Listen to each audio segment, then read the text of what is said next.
네, 2년 전 국정감사에서 가장 큰 이슈가 뭐였는지 기억나십니까? 아이들에게 써야 할 돈을 엉뚱한 곳에다 쓴 사립유치원 문제였죠. 이후에 이른바 유치원 3법이 마련되면서 이 문제는 잊혀졌는데요.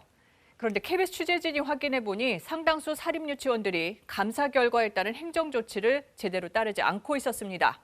먼저 홍진아 기자가 보도합니다.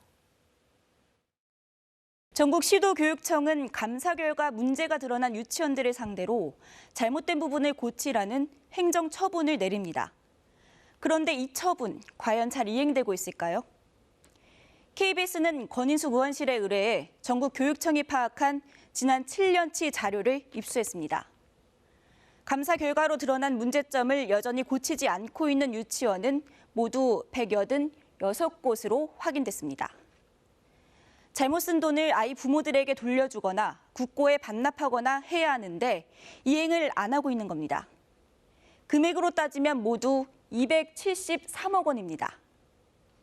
이들 유치원이 어딘지는 KBS 뉴스 홈페이지를 통해 확인하실 수 있는데요. 이 가운데 반환해야 할 금액이 많은 상위 5곳을 꼽아봤더니 모두 경기도에 있는 유치원들이었습니다. 이곳에서는 돈을 어떻게 썼고 왜 아직까지 반납하지 않고 있는지 그 실태를 송락규 기자가 취재했습니다. 반환하지 않은 금액 41억 원으로 1위를 기록한 유치원입니다.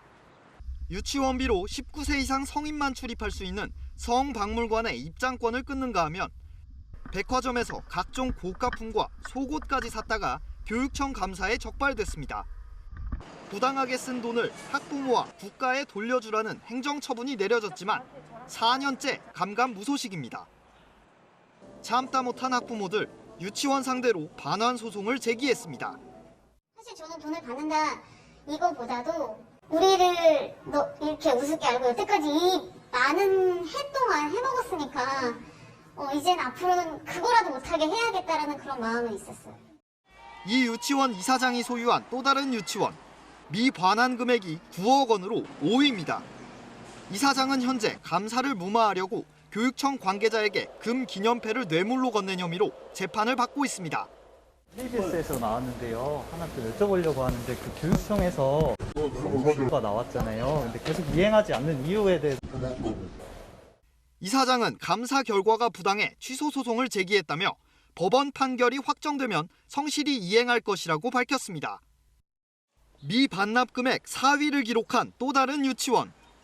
2018년 교육청 감사 결과 원장 명의로 된 외제 고가 차량 리스 비용을 쓰는 등 10억 원을 부당하게 쓴 것으로 드러났습니다. 이곳 역시 승복할 수 없다며 소송 중입니다. 저 같은 경우는 법으로 소송을 하면 당연히 사실 확인서가 다 있기 때문에 증빙 자료가 다 있기 때문에 이행 안 해도 된다. 부당 사용액이 각각 21억, 12억 원으로 2위와 3위를 기록한 유치원. 두 곳 모두 교재와 교구를 납품받은 것처럼 가장 거래를 했다가 적발됐습니다. 이 유치원과 같은 건물엔 유치원장이 대표로 있는 영어 학원이 있습니다. 여러 유치원에 교구제를 납품한 것으로 계약돼 있었는데 감사 결과 모두 허위로 드러났습니다. 유치원과 거래했다는 다른 교구제 업체 주소를 직접 찾아가 봤습니다. 일반 가정집이었습니다. 이들 유치원은 학부모들에게 5억 원 정도를 돌려줬다며 나머지 금액도 반환 조치를 성실히 이행할 거라고 전했습니다. 취재진이 꼽은 1위부터 5위까지 5곳 유치원이 아직 반납하지 않은 돈만 91억 원. 대부분 국민들 세금이고 학부모들 지갑에서 나온 돈입니다. KBS 뉴스 송락규입니다.